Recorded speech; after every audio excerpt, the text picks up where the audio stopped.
Welcome to the Seoul Patch podcast, the podcast where three American expats explore different topics related to living and working in South Korea. With a combined 45 years of living experience in Asia, there are plenty of stories to tell. So, pop in your headphones and make yourself comfortable. It's time for the Seoul Patch podcast. Hey everyone, today we have a very special episode, our first ever Seoul Patch / K Pop Sundae podcast collaboration. We're lucky enough to be here today with the K Pop Sunbaes, Min, JR, and Old R.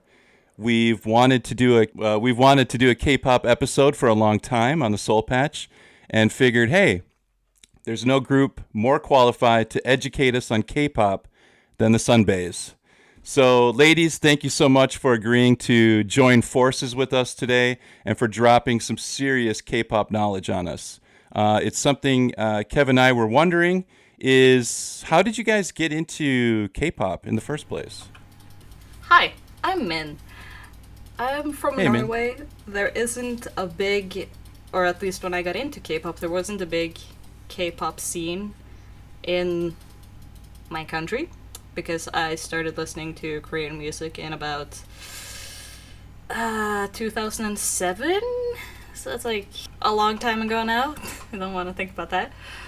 That's right when I was getting to Korea, actually, about. Yeah, I'd been here for a few years, but I was exposed to more like a lot of like World Cup K-pop, if that makes sense. So Min, like, was there, can you name like any song, group, performer? Was there anything that sticks out in your mind that was like the hook, like the thing that like turned your head? You're like, yeah, I want to get into this. Not really, because I used to listen to a lot of Japanese music, because this was around the time when I was super into anime and Japan, and through that I found Korean music. So I know that one of the first songs that I burnt onto a CD was TVXQ's Rising Sun, and also Rainism by Rain, because Rain. Yeah, especially that time. He was huge. Okay. What about Old R or JR? How about you guys?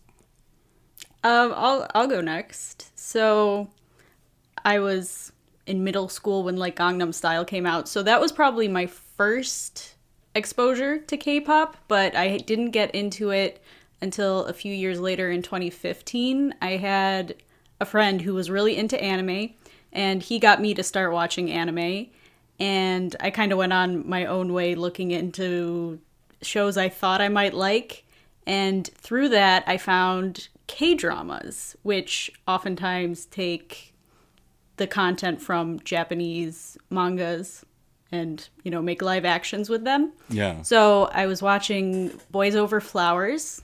I saw that. Do not recommend as a first K-drama. My wife loved it. Yeah, just loved it. Yeah.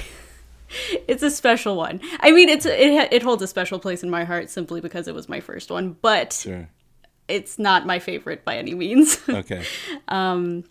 But in that K-drama, there is a song by SHINee, the boy group. When did they debut? Was that 2008? Yeah, they're like second, third gen-ish. And I really love the song. So that kind of led me down a rabbit hole. Oh, man. That's here quite I am a rabbit now. hole, too. Yeah. Yeah, for sure. Yeah. So. Actually, a TV show was kind of similar to how I started getting into things, but we can get to that in a minute. And, who didn't we hear from yet? Me. Old R. Oh, Old R. Okay. Yes. There is a reason why I am called the Old R, because I've been in the game for the longest time. I started back in 2003. Wow, that's way back, yeah. Yeah, this was before far, YouTube. But, This was before the days of YouTube. Before cat videos streaming. and, Yes, and so mine's kind of different from a lot of other people's in that I did not have any Korean friends who could expose me to Korean music. I also I was not living anywhere near where Korean artists would travel through or perform in. So how I found it was through cable TV back in the day. There was an international channel that was in my area, and they would broadcast from New York or California, and they had this one show called Korean Music Countdown, and it would just list top songs, but sometimes I was pretty sure it was requested songs, not necessarily reflecting actual charts, just like who was like, show this person, and like the most votes for that would go up on there. I'm pretty sure that's how it was running, because I think they explained it a couple times. But I actually didn't listen to it first in my family. My mom and my sister got into it a couple of months before me. I had Go mom. previously, I'd previously gotten into J-pop because of anime. And it's like, I knew that there was Japanese that was being taught at my high school that I was going to go to. And my sister was already taking Japanese. She also took French. So I was like, no, I have no interest. I don't know what K-pop is. I don't care. But then my sister watched it very regularly with my mom, and she would also record it on VHS tapes so that she could watch it later. And then there was one song that really was different from any other pop song I'd been exposed to. Like, I grew up listening to like NSYNC, Christina Aguilera, Britney Spears, like that whole Backstreet Boys, like that whole thing. But then so I didn't really see what's the difference, what's the big deal about K-pop until I heard Moon Hee-jun's Silent Conflict. And it was a rock song, but it's also very eerie, and the music video is very scary, at least to 13-year-old me who had no previous exposure to horror. Very scary. Yeah. And it was like, who is this? What is happening? The sounds that he is making scare me. And then I paid attention, started, when they were watching it, I would kind of watch it with them, while I was on the family computer. And then Cherry Filter, they released their song Flying Duck, and I really like the styling. Oh, I love that song. And also, I know like a lot of people mainly know them for I was actually Romantic just listening Cat. to it yesterday. Yeah. It's a great song. Yeah, and the whole album is good. But that got me into it. And then I didn't first get merchandise until 2004 because my sister, for Christmas, she wanted Boa's Atlantis Princess album. She loved Boa so much. And so I was like, oh, I should have asked for K-pop for Christmas. And then a couple months later, it was my birthday, and I got my first 5 CDs. And then when I got my first 5, I started spreading them around to friends. And then I started getting dramas and just building up over time. And then eventually I went to Korea. I had a lot of love for it. Didn't get to see any concerts or anything like that because I went to Korea in 2019. And I left September 2020. So... Yeah. We have to come back then. Not concert time. Yeah. You gotta make another trip. I got here because also when I was applying to work in Korea, I was not sure if it was going to go through. Like, I'd been told, oh, you need to run around to do this. And I never knew when the end was going to be until I got my passport back from the consulate with my visa. And they're like, you're going in 3 days. Get packed. Yep. That sounds about Korean style. Yeah, and So the thing that terrified me was that I accidentally left my Korean notes at home because I'd done Duolingo for like the last year and was like casually trying to learn Korean. But then it's like, oh, I need my notes, and just forgot to pack them. And I was like, oh no, what do I do? So I had Google Translate. That saved my life so many times. Like a lot of people use Papago in Korea, but there were so many times where like I'd be in KT or somewhere and it's like, screw it, we're going back to Google Translate. How did your time here like actually help you a lot with the language as far as just like understanding the songs that you're listening to now that you've been into them for a long time? You're starting to make connections as far as lyrics and stuff like that? When I was in Korea, mainly the big thing was not the speaking or listening, it was the reading. My reading speed went up dramatically. Like, I got faster reading it, and I was just like, oh, I could sort of start putting words together, which was really exciting when I got to that point. It's like, oh, this is a notabang. Oh, this is this is like a clinic for something. It's like, oh, or that's a dentist. And what I would do when I first got to Korea was I would have Google Translate out, and I would look at all of the signs that either were on stores or anything inside buses or anything like that. And I would just like type them in Hangul into Google Translate and look at the translation. Yeah, and that really yeah. helped me learn my neighborhood and like the area around my school the best with that. And also those- PC bongs were also very helpful because before I got my ARC, I did not have internet access. I have a question for all three of you guys, and I'm just curious. Like, have you ever sat down and just like translated a whole song into Yes. into English just for fun, just to see what the lyrics are? Well, not personally. Like Okay. I've been like I haven't personally translated it. I'll look up translations and try to put it together from the small amount of Korean that I know. Yeah. But that is fun. Like since I started listening to K-pop to now, I have gotten better. I'm not fluent by any means, but going back to the songs I listened back then and understanding what they're singing is a really cool feeling. Yeah, that I can see how as a hardcore K-pop fan, that just going online and grabbing the English lyrics is almost like cheating. Like you want to do it yourself, you know? It's like you gotta figure it out yourself.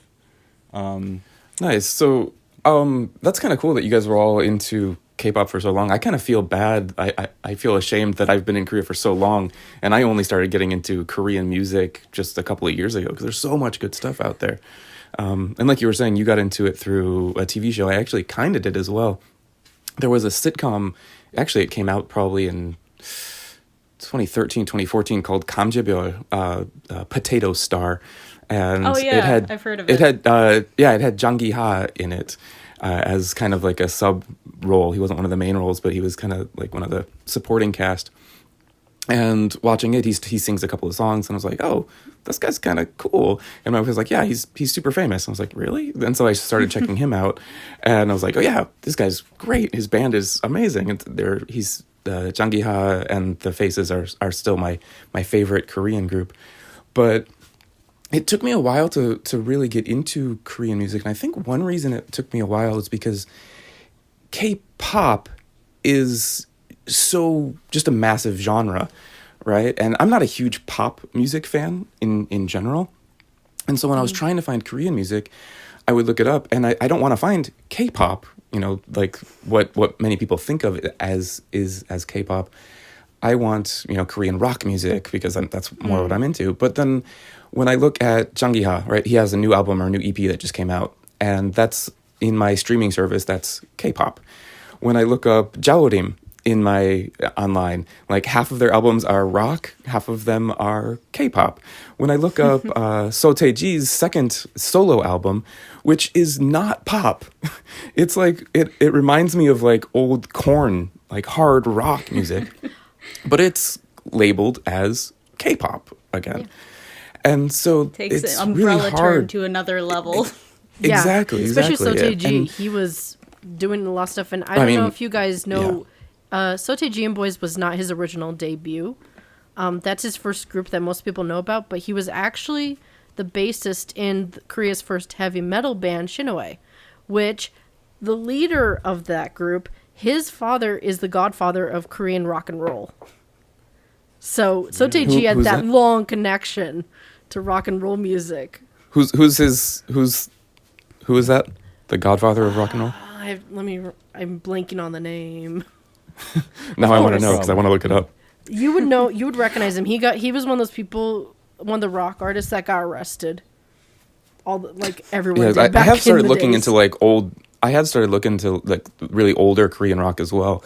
Like Sanudim, of course, is also fantastic. Right. But I guess just to start off with, you can tell me that name later. Like, can you just kind of define like what is K-pop? Because I mean, there's so much Korean music, but I think like to start off with, especially for our listeners, like K-pop is what everyone knows just globally these days. So what is that? My definition changes per my audience, just because I'm mainly someone who deals with first gen. So my definition really gets in the weeds, and it's like I'm not dragging y'all into that. But the idea of K-pop, though, is basically it's Korean music that can be a variety of different genres and styles in one go, but it's considered pop, even though So a lot of things Korean, are far from it. I mean, just Yeah, I mean, so you're saying K-pop is Korean pop music. But I would also separate it though from the Korean pop music of the 80s.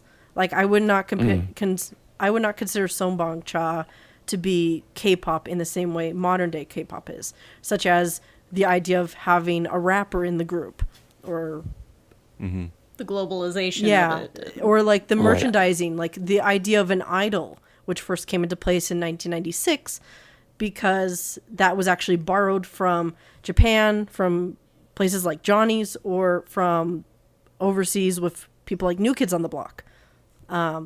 So it's really a very broad thing that encompasses many different aspects.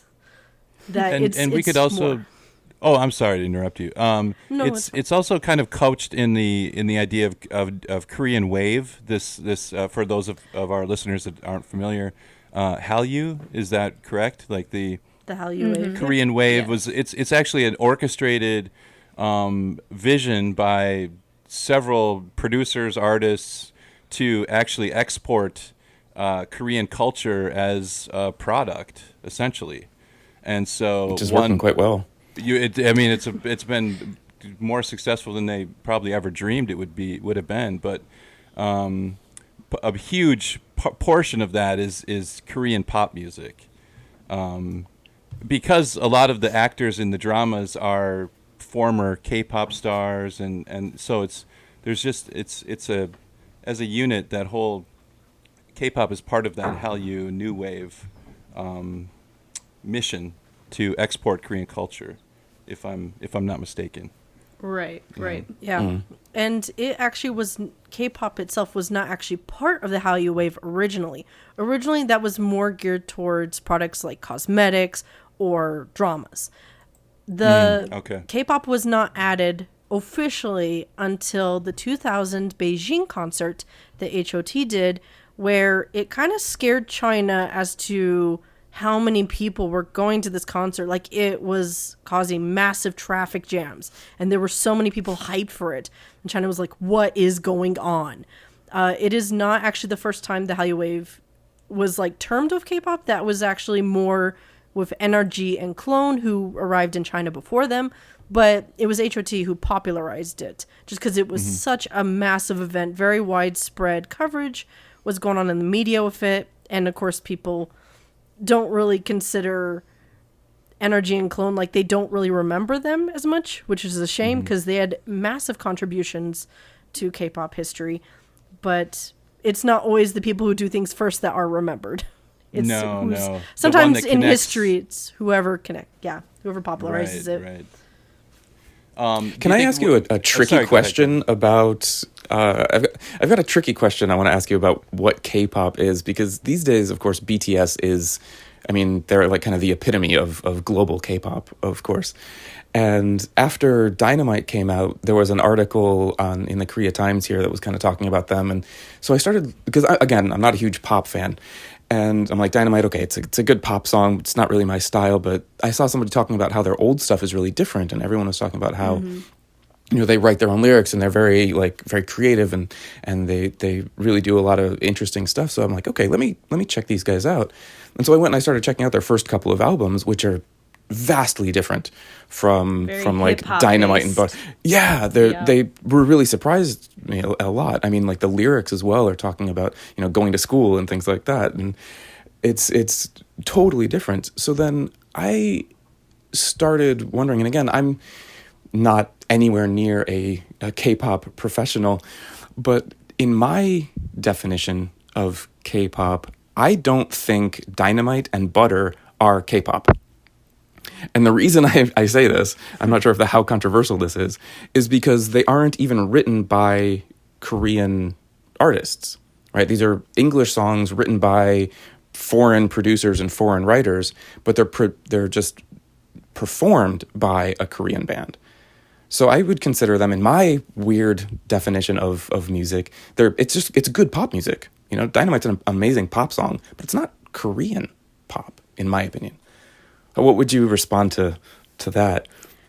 I mean, Korean pop. Oh, sorry, man. You can. Oh, You can okay. go ahead. Well, you gotta remember that the music industry is incredibly international. A lot of SM Entertainment's like biggest hits have been composed in Sweden.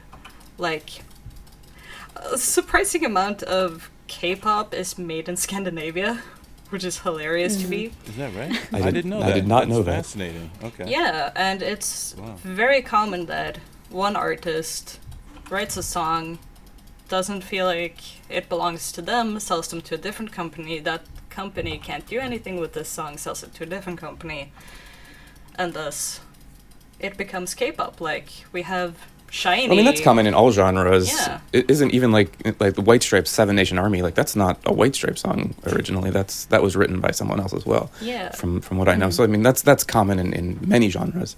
So even Shiny's debut songs, well, yeah, like Shiny's very first songs, like Shiny's a very well-known boy group, at least used to be. They are not that active anymore, but anyway. Their first songs were actually American songs made by teenage pop singers, basically, that their company bought the rights to and made into Korean songs, and then became iconic K-pop songs that actually changed the way the industry works. So they were written So- in English and then translated to Korean? Oh yeah, like Shiny's Juliet is famously a song by the High School Musical star Corbin Bleu. Really? Huh. That's Yeah, you can- fascinating. I So didn't know that's that. interesting to me because I guess that changes my definition a bit since it's not so much about being in English or in Korean necessarily, but I was thinking that it was, not even written in Korea or anything like that. But if they're written abroad and then translated into Korean, that really blurs the definition even further from how Right. blurry it was a minute ago. But And to maybe the make matters definition's not worse- meant to be like. Maybe it's not meant to be. I don't know how do you say.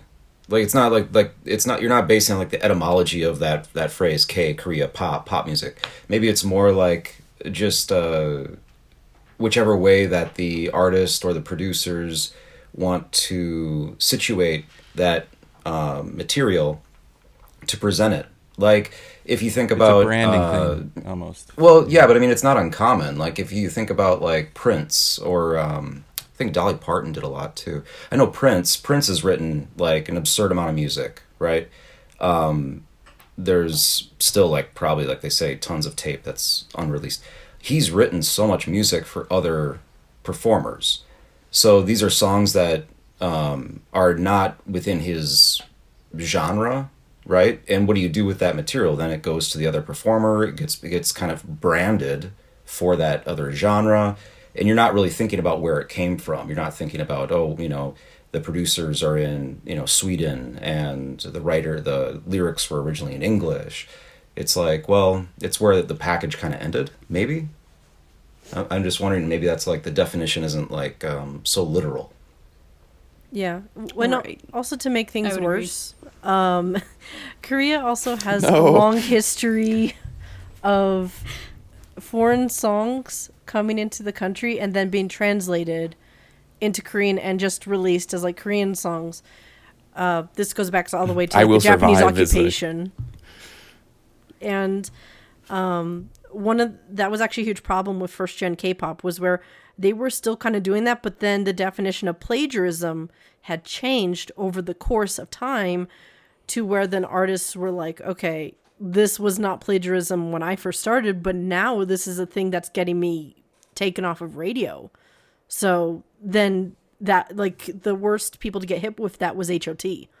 And they were just like constantly getting pulled off. Well, they did a lot of stuff that got them pulled off, but that was one of like their first scandals was, oh, you plagiarized this, but then it's like, technically they didn't, because the Korean definition of plagiarism at the time for what was going on did not match that, and also what they were doing with it did not match. They were going in a very different direction.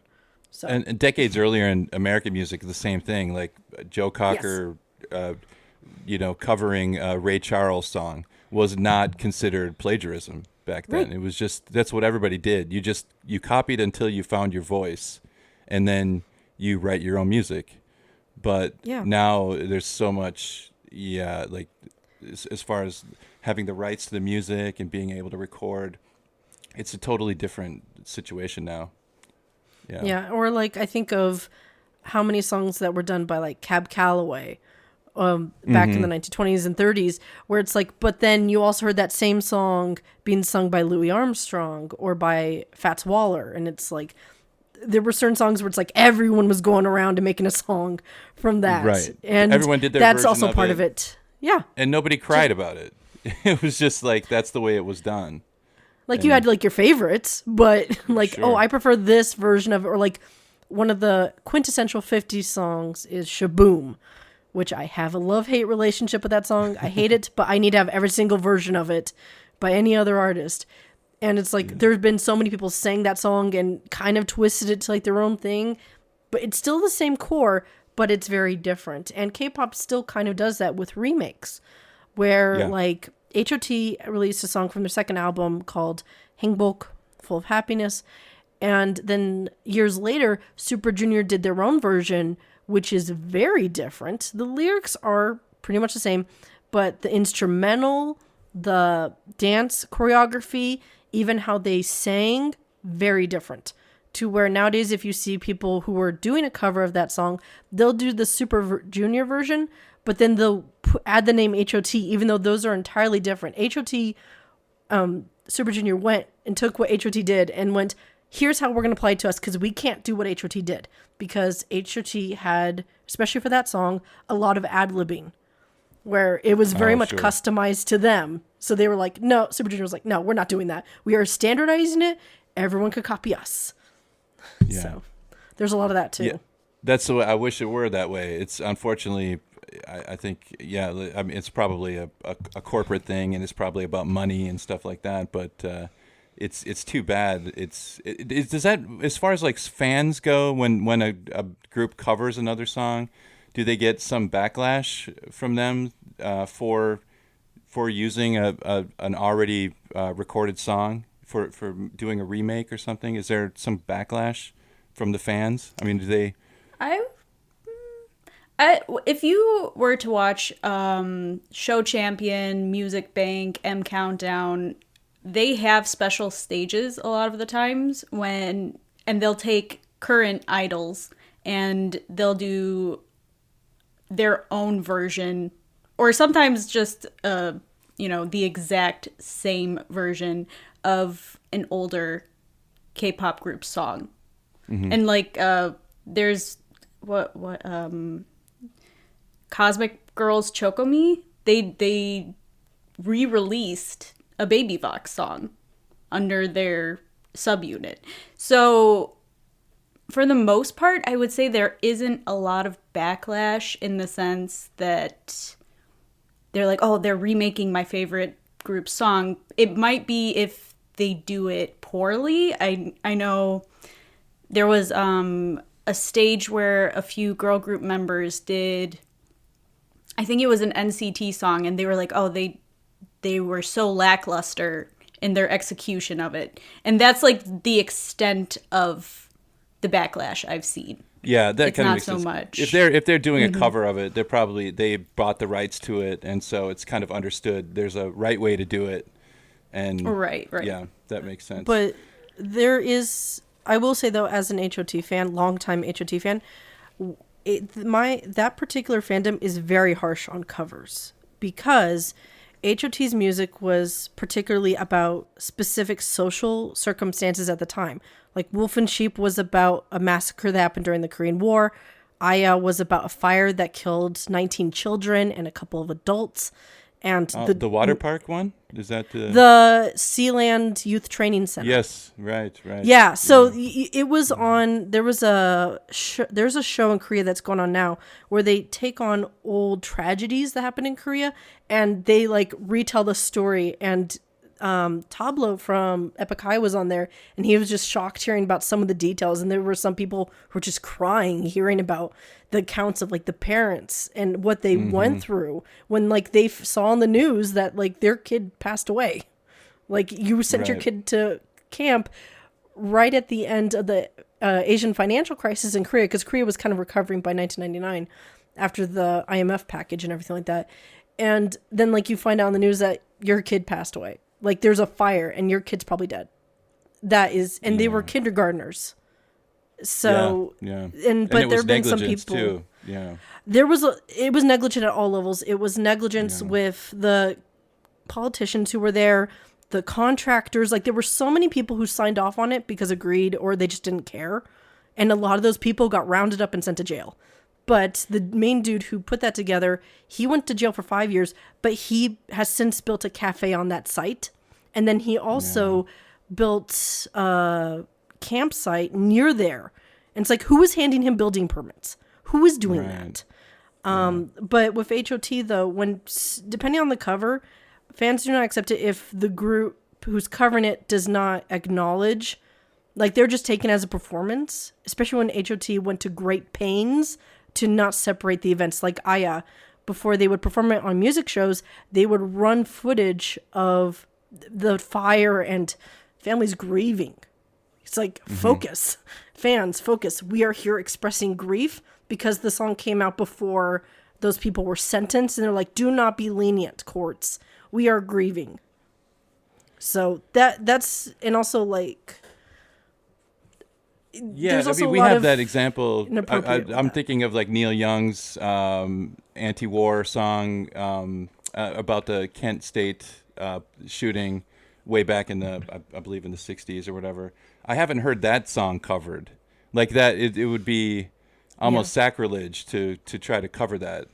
And so these are political songs that have deep meaning for fans and for people. So to try to cover those, I could totally see how that would backfire. Yeah, and this kind of seems like a good way to transition as well into the next question of how things are written in K-pop, because like so many modern K-pop songs I'm thinking of, like Son Yoshide, like G, it's just G G G G baby baby. That's not a very exciting song. But then you're talking about like H.O.T writing about political lyrics. Like that's pretty amazing, and a lot of people don't know that like they think H.O.T like K-pop, and then they're writing about these really deep topics. Well, right. Yeah. Well, and also H.O.T was very much involved with, like, there's a reason why they're called the nation's idols, in that when the financial crisis was going on, and I don't know how much you guys have a background in economics, but to kind of boil down macroeconomics, during the Asian financial crisis, one of the things that Korea was lacking was USD and the US dollar. And so H.O.T went, we know where to get a lot of that. So they toured the U.S. in a couple of states. They brought back about $80,000 in USD, donated it directly to the unemployment fund. They were just like, we are handing it to you. Like, they were at the table when, like, issues would go on. Like, H.O.T was a group where it's not just they write lyrics or someone wrote lyrics for them and they agree with it. It was also, how can I participate in this discussion of politics? How can I even as a teenager? This is straight up activism. Like I'm trying to think of a couple of bands, like Rage Against the Machine, U2 perhaps, in some ways. They're very politically active. I wasn't familiar with that. When was the transition from, like, this is a much deeper group with some kind of political ideology and activist roots. How did we get to like the second generation that feels more? I'm thinking of like Son Yoshide's the Wonder Girls on the David Letterman show in America. Do you remember that when they? Yeah, I was so excited for it. I was like, no way, my people, my people, like the people who released Tell Me, moment. You know who that is? Yeah, like I had a friend of mine who he was half black, half Korean, and he found out about the Wonder Girls, like the movie, and he's like, wait, they're Korean? I'm part Korean. So he learned about Korea, like his heritage, through the Wonder Girls, and then he heard I was into K-pop, and he went, tell me about Korea. Like, he was so excited to learn about his background, and so K-pop made it something to where he was excited. Oh, that's cool. That was like an entry point for him to kind of get into K-pop. But I wouldn't consider the Wonder Girls deep a group. I think of them as more like the. I want to say this delicately because I don't want to put it down, but they're more of a kind of a band built in the new model, which is made by an entertainment group. When I think of H.O.T, did they find themselves and form a group first, or were they also kind of put together by some kind of producer or some kind of company?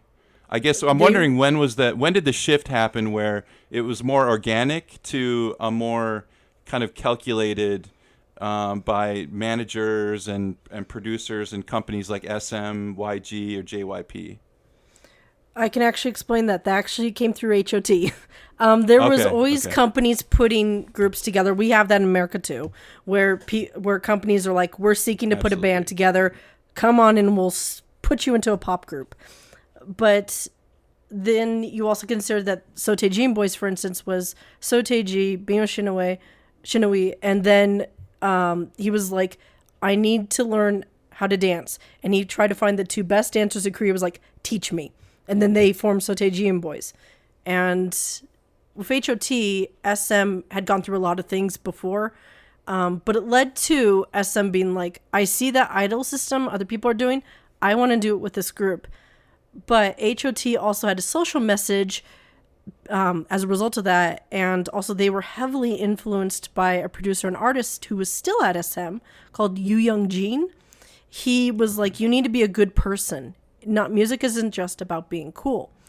And so H.O.T was like, wow, you're right. So they debuted with a song about bullying, but then that got shut down. So they're like, fine, we're coming back. So then they released Candy, which is the quintessential pop song. It was filmed at Lottie World. They're wearing fluffy suits. They have distinct colors, all that jazz. And then other groups came about from them, such as Mamamoo was a duo that their company broke them up and added three members, two of which were backup dancers. The other one was the youngest from another group, and debuted them as NRG. Zetskis, one of the biggest icons of first gen, was supposed to be a duo of two members, and they're like, no, you need to compete with H.O.T. We're adding in 4 members. And then we got Baby Vox, first girl group with first gen. And they were put together, debuted, and they had a social message too. Zetskis had a social message about school pressuring, like tests of that. Baby Vox had Two Men Democracy, which should have been a feminist anthem that should be considered, but a lot of people forget that they had that time period, which is very unfortunate because it's fascinating. But then they were getting so much pushback or thrown off shows to where it was just so much of a hassle to where a lot of groups dropped it because they could not be successful. So you'll see like a lot of first gen artists, they might have debuted with a social critique, like even Shinhwa did, but then it didn't go well. So they're like, we're done. We're going back. We're just doing pop. We don't care anymore. Like they were trying to follow after Seo Taiji and Boys, who did have a lot of social commentary, but then it was getting pushback either because of lyrics, themes, whatever. And so they're like, okay, we're just doing pop. And that's okay. I mean, some artists don't have necessarily a political ideology. Right, you don't need to. They just want to dance. And so if it's artificial, if it feels like they're faking it, then the fans are not going to buy it. It has to come from, I think, a deeper truth, like a core ideology in the artist, which it sounds like it did in terms of like H.O.T and Seo Taiji. But nowadays, I could bump this to Ryan or Kevin. Do you guys get a feel that there's much political ideology in K-pop these days, from what we've heard? Or anyone could answer this. It doesn't feel like it feels like there is no political activism coming out right now. Is that correct, or am I wrong about that? So again, I mean, I think our stereotypical version of it, is that there isn't very much of it. But again, like if you look at the old BTS, the first BTS albums, there's a surprising amount of like deeper lyrics there, but the really popular stuff doesn't seem to have it, or at least from what I see. Yeah, I was going to say that B-sides are more likely to have a deeper message than a title track. Mm-hmm. Yeah. Just in general. Yeah, I can't remember the name of the band, but it was a recent girl group, but they sang a song called Ice Cream or something. Blackpink? Was it? Oh, is that Blackpink, the Ice Cream song? Yeah. Oh, okay. I'm Selena sorry. Gomez, yeah.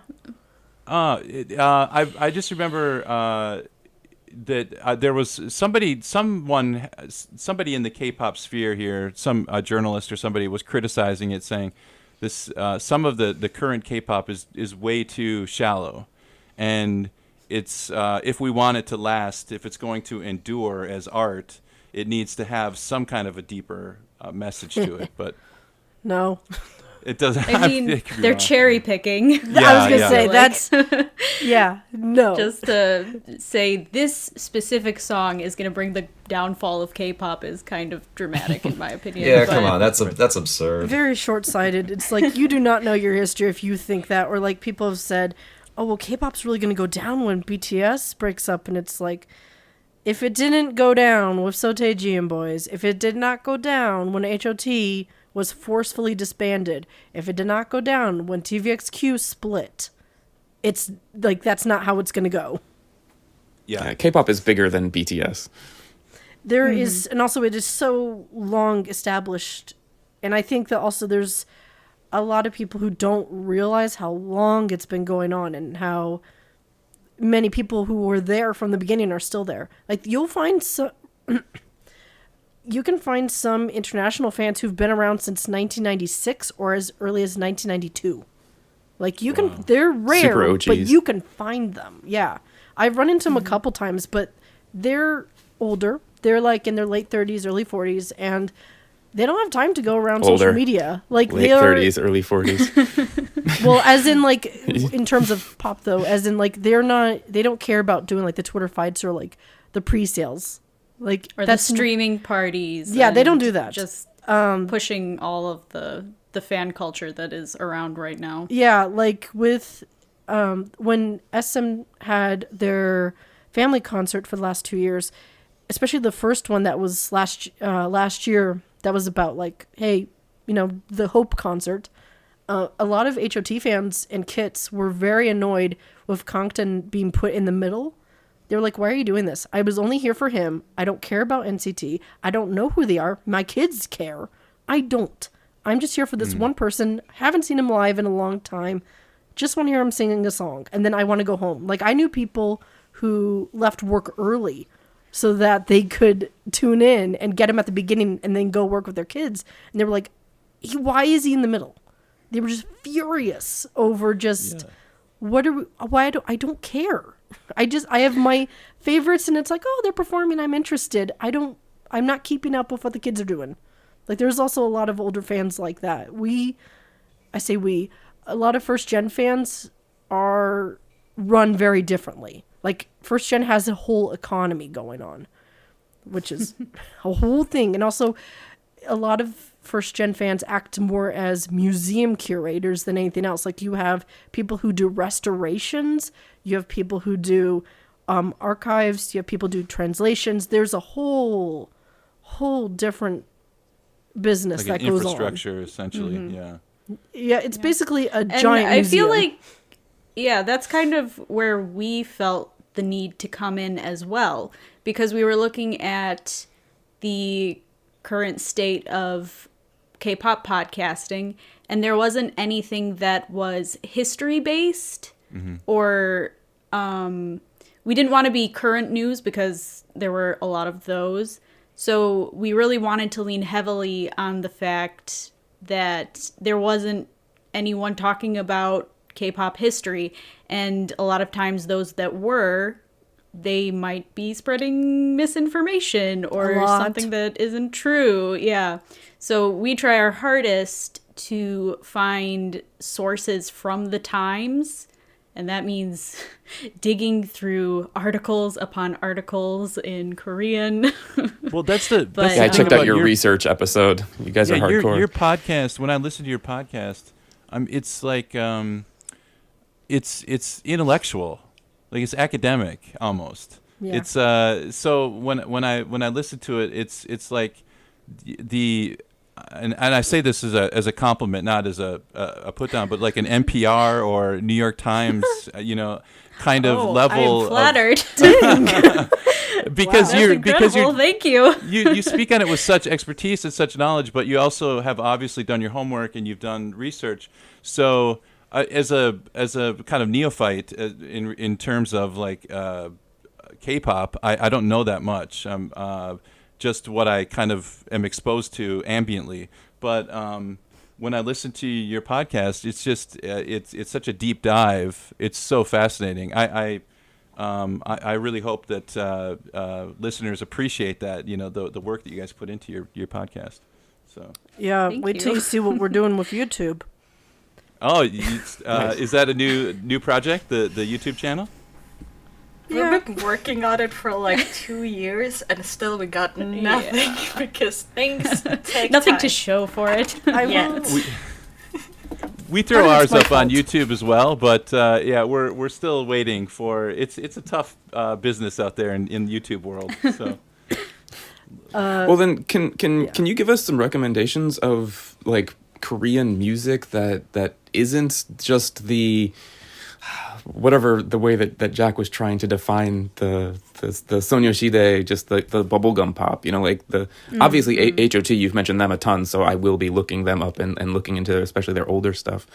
But what else might you recommend for someone who wants to get into like K music of things that were written by the artists and are, well, yeah, just general recommendations to get started with in K music. Yeah, and I'm going to ask you to type this up for me because I'm going to definitely be looking into this. I've done a lot in the last couple of years, but there's still so much more to explore. Yeah, well, I can start us off then, because the group I'm going to mention, that was one of the first groups I followed from debut, and that is 17.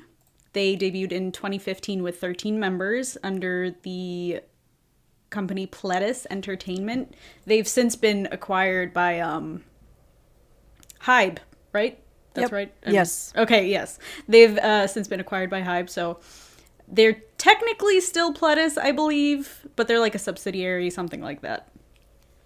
And the whole shtick with 17 was that their marketing campaign was they were self-producing idols.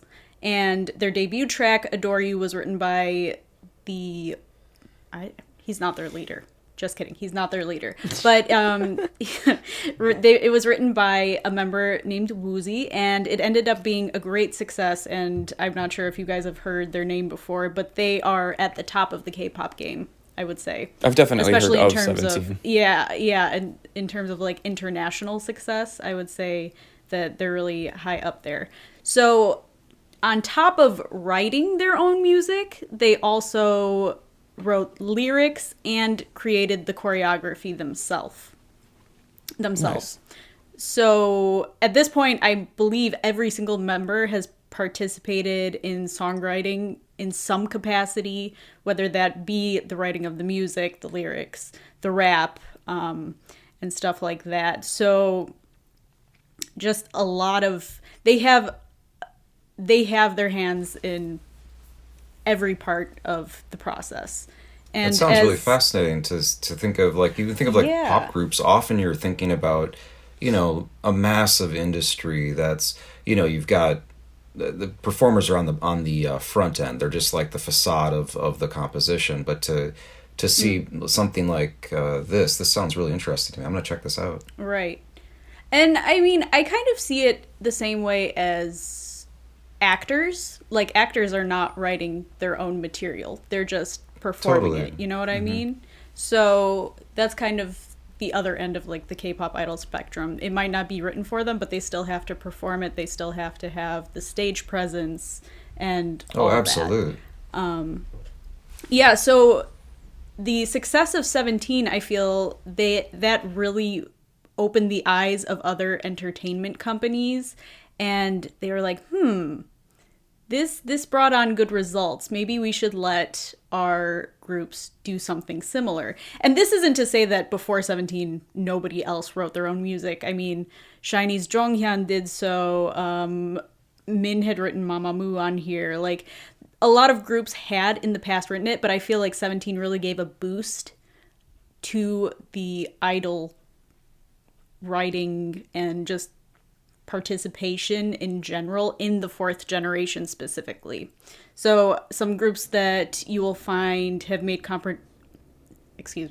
some groups that you would find that have made some type of contribution to their discographies include N-Flying. We mentioned them a little bit ago.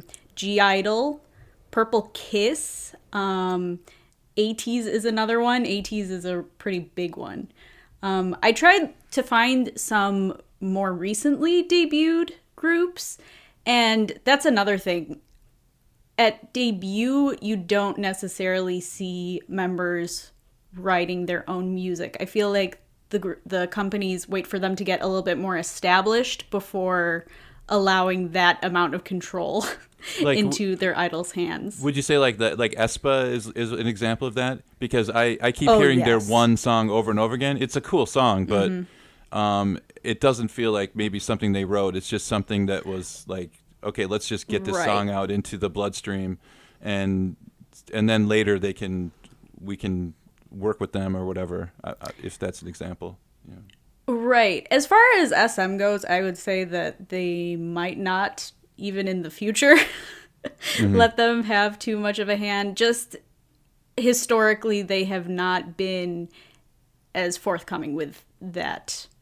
Because they And feel their like we groups. found a model that works, and we're just gonna keep going down the same path because Yeah. we're making money hand over fist or whatever. So Yeah.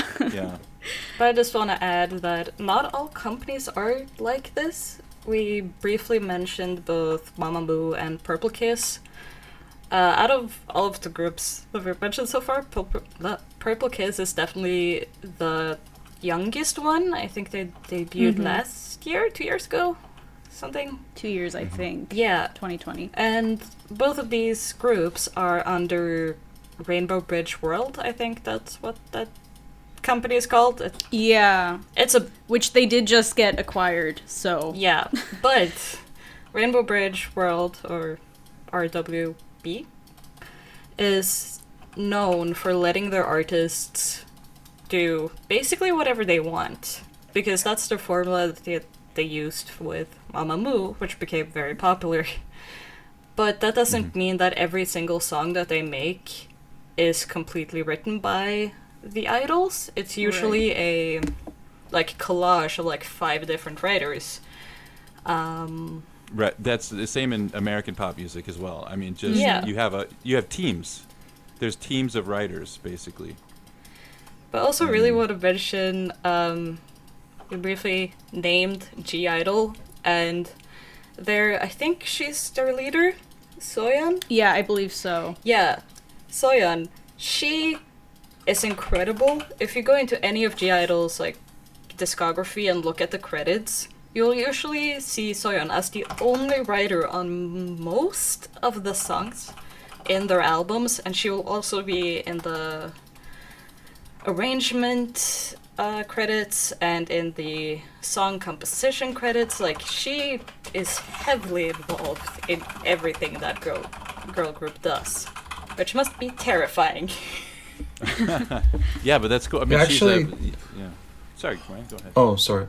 I was just thinking about you're talking about like the amount of people that are collaborating and things like that.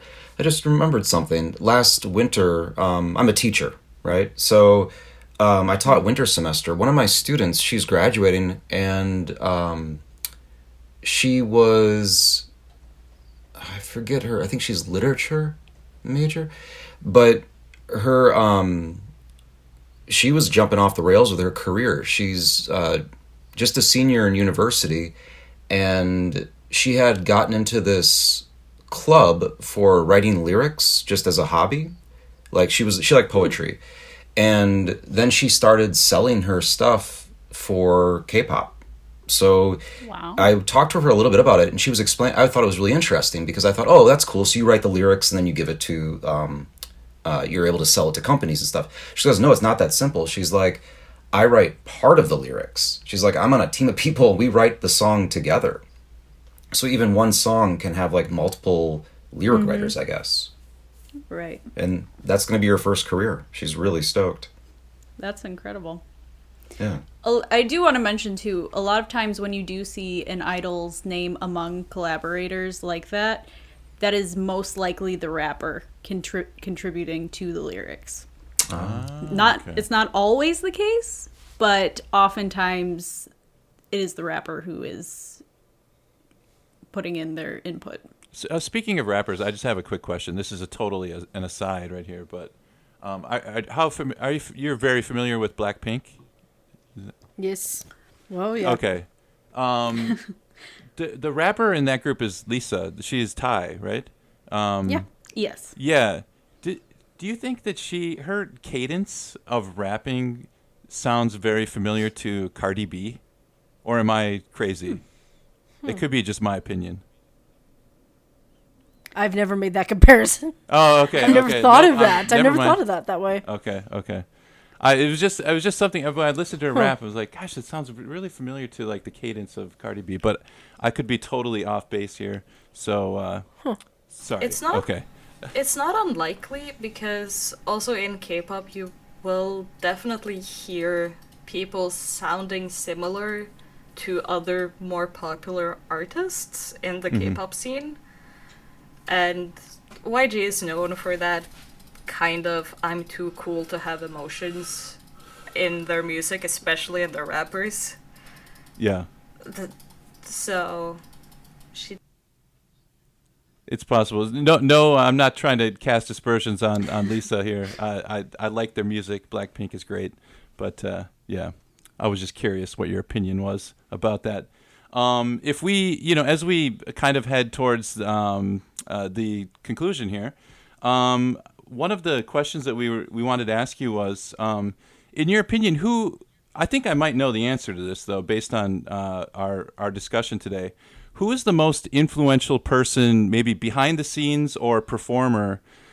This is a big question in the history of K-pop. I know this is like, oh my God. Yeah, I know. Like, how about it? Doesn't have to be the history of K-pop, the history of the world. In the history, We of the want world, you to go on record. Yeah. You're going on record today. Okay. I think Is all that- three of yeah. us have very, very different people in mind when we think of who is the most influential person in K-pop. Yeah. Okay. Well, maybe like your heroes. Who is your if I know it's so hard. It's like the worst question is like what's your favorite movie? It's so hard to choose one. But if you had to choose like someone in K-pop who is super influential to you, who maybe each of you could share your answer with us. Okay, I'll go first. Okay. I don't know if you've heard this name before, but to me, he was the catalyst for K-pop. But he's cut out of a lot of things for reasons. His name is Hyunjin Young. He was the first artist from SM Entertainment back in the day when SM Entertainment was called SM Studio. He debuted in 1990, and he was so far that I found the first hip-hop artist in Korea.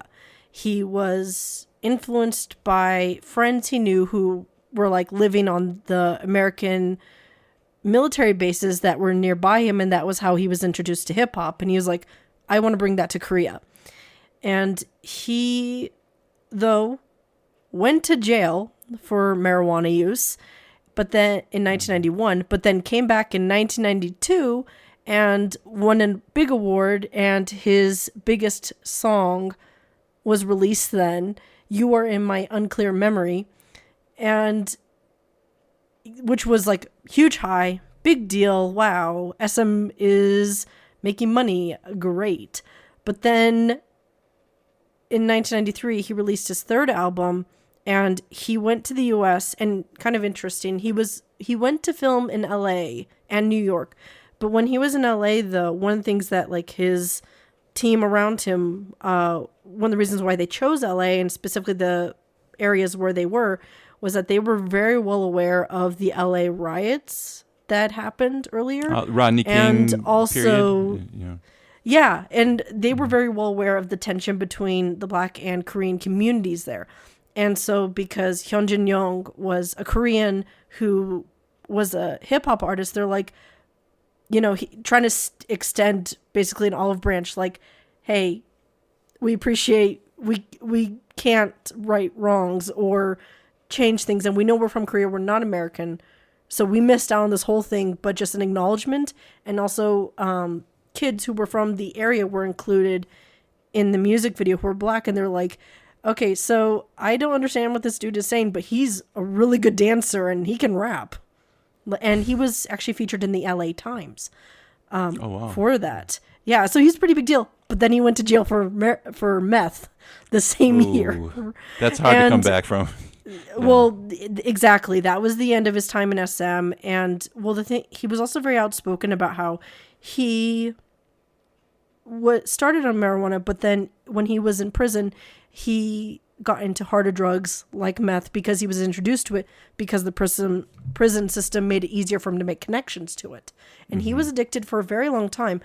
But what that resulted in was his backup dancers were even famous. And they went on to be groups like Clone, who I mentioned earlier with being like big Hallyu stars. And, who was the other group? Oh, Deuce. You might know them from one of the members passed away, and his death was kind of suspicious. Early 90s, really young guy.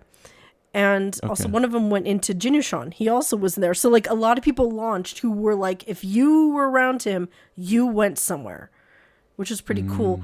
But then also SM was investigated during this, and his albums were either confiscated or were just smashed, destroyed. So you could not find a lot of his merch in circulation because of that.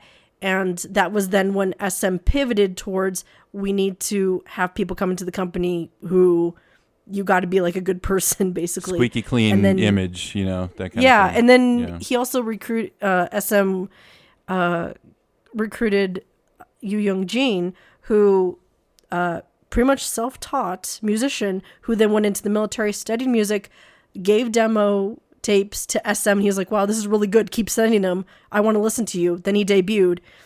And unfortunately, it was at that point where R&B was kind of going down, not really that interested. Korea was not really there for it. Great singer, by the way. His voice is incredible. But then he ended up turning into producer for H.O.T, a major influence on H.O.T. So that when they debuted, then they had the social message. So I would say Hyunjin Young is that guy who has the most influence on the idea of the idol, which we would not have gone into if he'd not gotten into drugs and ended up so badly. But also he did a lot of stuff. But I also wanted to give a disclaimer. He's been clean for a number of years and he's been in the spotlight. He's gotten into jazz. He's been on variety shows. He's got his own YouTube channel. Like, he's still around. Yeah, that was his time at the end. Yeah, it took he had a lot of failure albums. So yeah, okay. He's making the art that he wants to make. I mean, he's an incredible singer too. He's also an incredible dancer, and he's just incredible. But just his rise, fall, rise again really influenced K-pop, and then of course H.O.T, where literally their debut had companies scrapping their plans of artists they were going to debut in order to match H.O.T because they were hoping to beat him. And also there were a couple of entertainment shows which they had to pivot to idols because they're like, okay, this is the thing. Oh boy, throw everything else out the window. And there was actually a group who debuted the same day as H.O.T who was from like the older format, and they did not survive the year. A lot of people want to attribute SM as being the biggest person, but I would say that he more got influenced by his artists than the other way around. That's fascinating. Although he was a singer, he was also in a band. He was in 2 bands in college, and apparently also 1 in high school, but I could only find the name suggested, but that's it. So a lot of people don't know he was in a couple bands in college before he got to be a solo career. Then he launched his company. Mm-hmm. Wow, that's a great answer. I mean, that's fascinating, that story. I think anyone who's interested in K-pop needs to go back and look up that name and read about this person. He's such an influence. Everybody in his orbit seemed to find their way to success in some capacity. So fascinating. Yeah, and also just the fact that he's been erased. Yeah. He's been mostly erased because of the whole drug thing and how SM was going either on the brink of or going through bankruptcy, and they're like, just push H.O.T out, let's see what happens. And then luckily, because SM did have a couple of other artists underneath their umbrella, I think there's a couple who are still there today, but who don't really get a lot of spotlight because everyone's just focusing on the K-pop stuff. But there's a lot of... Anyway. I'm sorry. No, I mean, this is fascinating. I guess I would, when you think of K-pop, I don't think of the social activism, but I do this idea of like SM kind of being in a tough situation, and then kind of just gambling, putting it all on H.O.T, and then it paid off in dividends. And the person that they need to thank for it gets no love from them because of his checkered past. So they also are going. SM is currently going through a remastering series, which I say remastering loosely because a lot of first gen people who restore K-pop music videos have complained that this is not a real restoration. All you're basically doing is putting a filter over it. And they're like, you are not in our league, SM. You should have more resources than us. We can do better. But I will say, though, that there is still activism, I believe, in K-pop. But the activism that we see today is mainly geared towards mental health because there is a lot of people with crisis, such as like BAP. They turned their music into basically healing because their fans knew all the awful things that they went through, and they were just like making music that gave other people strength. And the leader of it, he was one of the writers from the beginning, he ended up stopping writing their title tracks because he said the problem is that with the idol industry is that you are expected to bring about the numbers, like a certain number of albums sold, first place, that sort of thing. He's like, I just couldn't do that anymore. It's different when it's my music, but when it's my group, I can take them down with me if I don't write something good enough. So that was when he stopped. But then also think of BTS's Love Yourself campaign, where they were like, look at, like, it's basically people trying to combat mental illness more than the physical activism of the past. It's more right. It's trying more to get social, people through social rough, tough issues. time. And that's that's a little bit of a safer prospect than going after politics. Getting into politics can be pretty dicey. So sticking to social issues might be a little bit safer. Although like you said, mental illness, there's still a huge stigma here to talk about it openly. So the fact that they're doing that is really helpful. It's a really good thing. Then, of course, H.O.T, one of the things, their last album, the title track was written by the leader of the band, Hyunjin. He wrote it to basically criticize Korea's attitude towards people with disabilities. And he included sign language in the choreography because he was also good at dancing, so he choreographed it. There's Braille on some of the covers of it. And also the music video for it has a full storyline with someone who is blind. So that's awesome. Yeah, there was a lot of stuff that he was very passionate about that, there's been that talk for a long time, but it still is something relevant. Well, if anything, I've got a big respect for H.O.T now, and I will definitely be and that's a hot topic here also, too. I love that concept. Like I've before I came to Korea, I worked with people with disabilities, and one of the big objectives of the community I was working in was like pathway to employment, like basically trying to get people with disabilities from being shut in. And letting them be part of society. And so we did a lot of effort in that. That was like 2 years of my life. And then I came here and I was just so surprised, because it's just dead opposite. Like, you just don't see people with disabilities because they're locked away somewhere. I mean, it's what it is.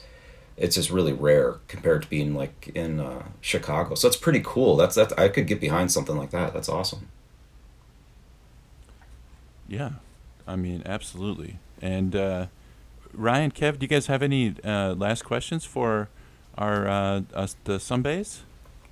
I mean, we could easily talk for days about this, but I mean that is why our K-pop Sunbaes have their own podcast, which of course is where we could get all of this information as well. Right.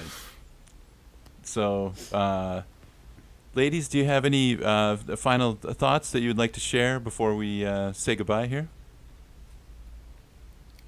I'm just thankful that you asked us to come on. This was really fun. Oh, thank you for coming as well. This is educational for a bunch of old guys who have been in Korea and don't know much about K-pop. There's a lot that we can learn, which is very, very, very cool. One of our that's what it is. goals at the very beginning was to do a K-pop episode, and I couldn't have wished for anything better than this. This was fantastic. Yeah, definitely. So, yeah, thank you so much for talking with us today. We really appreciate it. And maybe we can speak again in the future sometime. So, thanks and just a lot. For everyone listening as well, make sure that if you look up the K-pop Sundaes, they are pun fans as well, and it's Sunday like an ice cream sundae, not the day Sunday. So make sure you get your spelling correct, and they're easy to find on any of your podcast apps, of course. Right, and you could get a single scoop. Or is there a double scoop as well? Single scoops. The single scoops, yeah, there are Sunbae scoop. mini podcasts that we release during the off season. Oh, when okay, we're not okay. When we're not doing the normal episodes. Okay, so single scoop is an off season episode. Mm-hmm. Okay, all right. Well, thank you again, and it's been wonderful. I don't know how to end this thing. I'm sorry. I Okay. Nailed it. Say bye. Nailed it. That was a terrible ending. Bye. Sorry. Yeah, all I had to say was bye, right? Okay, let me just try it again. Bye. Bye. Bye. 안녕. Nothing gear. Kiss all my love. Kiss all my love. The quiet man. Kiss all my love. Kiss all my love. Dopamine. Jim. Kiss all my love. Kiss all my love. Kiss all my love. The brain. Kiss all my love. Kiss all my love. Hey, Bobby, let the bass go.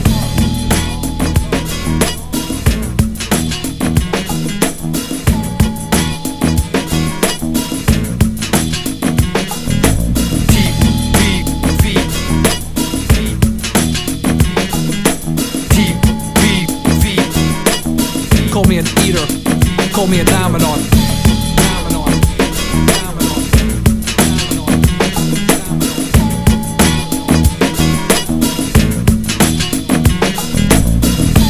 Long face. Kiss all my love. Kiss all my love. Kiss all my love. Obsolete. Kiss all my love. Kiss all